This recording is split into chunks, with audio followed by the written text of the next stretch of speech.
transparence.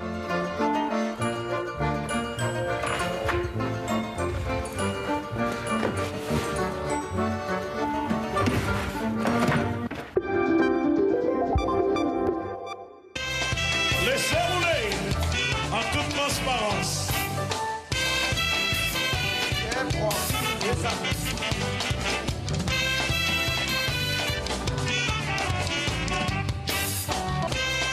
Laissez rouler en toute transparence.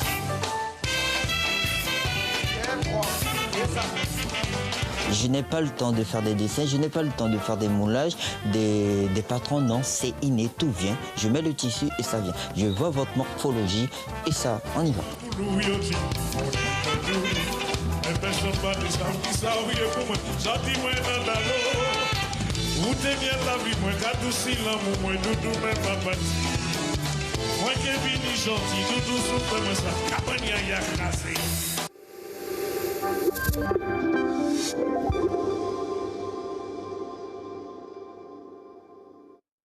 Allez, une belle histoire pour terminer, un cadeau de Noël après l'heure pour les enfants d'un petit village allemand. Ils ont découvert sur une plage des milliers de surprises remplies de jouets.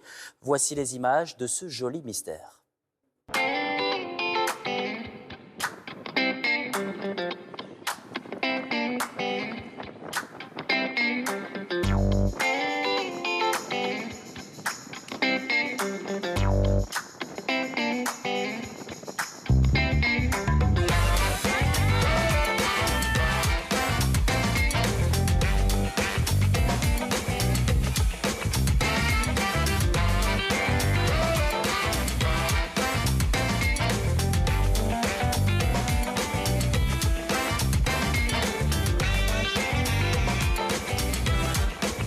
Zuerst habe ich gedacht, das ist ja wie so ein Wunder, also im allerersten Moment, weil das ist bunt und so weiter. Aber dann war sofort klar, das ist natürlich eine Riesenschweinerei am Ende. Weil dieses Material fällt auseinander, es ist nicht mehr verwertbar und es wird in kürzester Zeit eingesandet und es wird verschwinden, es wird zertreten werden und es wird nicht mehr sammelbar sein. Das ist das Schwierige.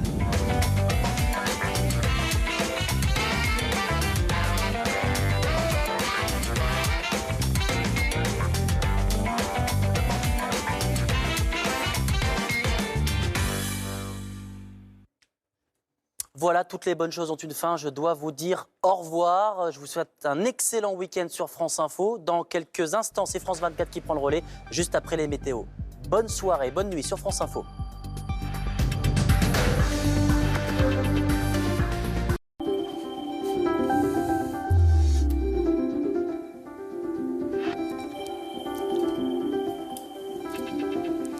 Bonsoir à tous. Ce coup de froid remarquable se poursuit encore pour demain, mais on attend surtout à partir de la nuit prochaine des pluies verglaçantes sur l'ouest du pays.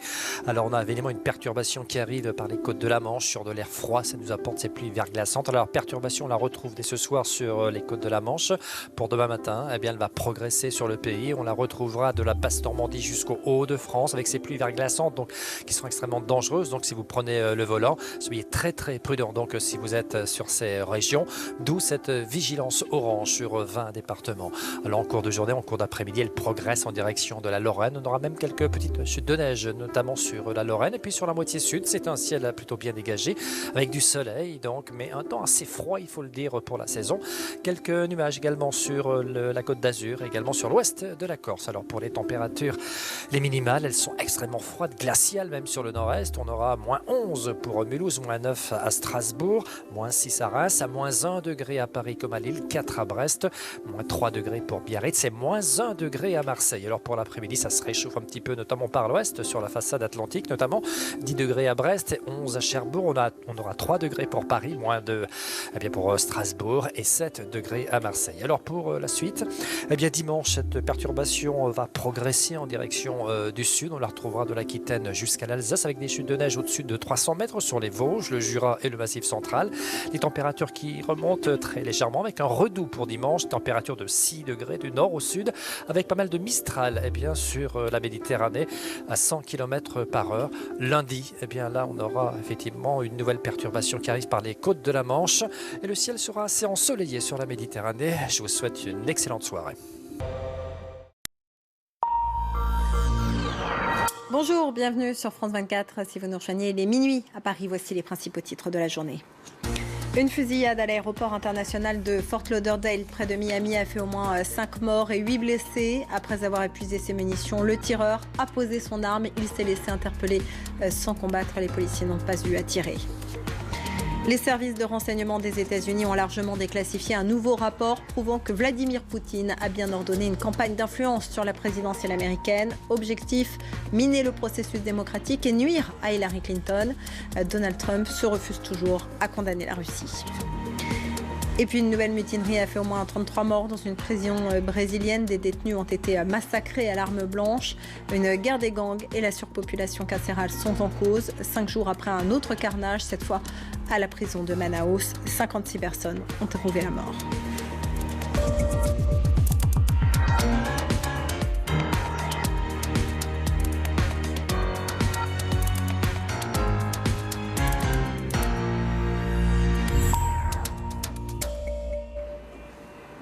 Cinq personnes ont été tuées, 8 autres blessées dans une fusillade qui a éclaté à l'aéroport international de Fort Lauderdale. Après avoir épuisé ses munitions, le tireur a posé son arme. Il s'est laissé interpeller sans combattre. Les services de sécurité sont toujours en train de l'interroger. Les précisions de Kim Vaudine. Des dizaines de passagers évacués d'urgence et regroupés sur le tarmac de l'aéroport de Fort Lauderdale à 30 km de Miami. Quelques minutes plus tôt, vers 13h heure locale, des coups de feu ont été entendus au niveau de la zone de récupération des bagages du terminal 2. Au moins 5 personnes sont mortes, 8 autres blessées. Elles ont été transportées vers l'hôpital le plus proche.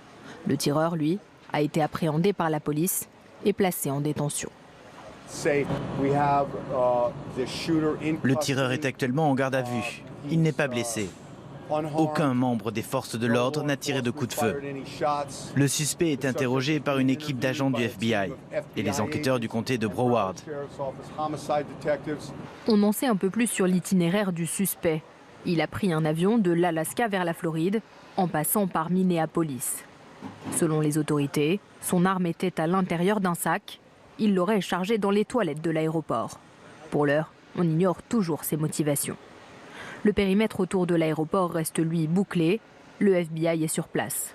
Le shérif du comté n'a pas confirmé les rumeurs d'une deuxième fusillade au terminal 1, mais il a assuré que pour le moment, par mesure de sécurité, personne n'entre ni ne sort de Fort Lauderdale.